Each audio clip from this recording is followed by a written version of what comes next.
تنبيه عام وخطير جدا.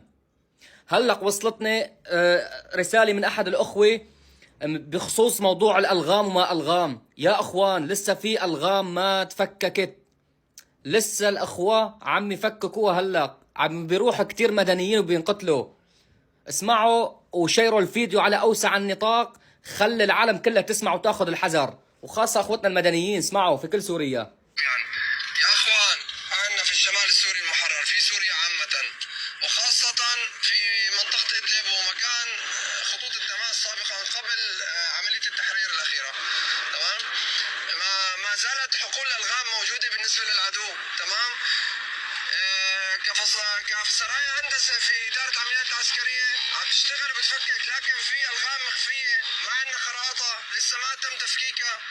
يا شباب، عندنا المدنيين ما حد يقرب من خطوط التماس السابقة قبل عملية التحرير. سمعتوا يا اخوان؟ سمعتوا في دانكم؟ والله قسما بالله الموضوع كتير خطير. يعني اليوم توفي واحد، اليوم توفي واحد مدني وكل يوم عم بيصير حالة وفاة كتير. يعني موضوع كتير خطير. فأرجو التعميم على أوسع النطاق.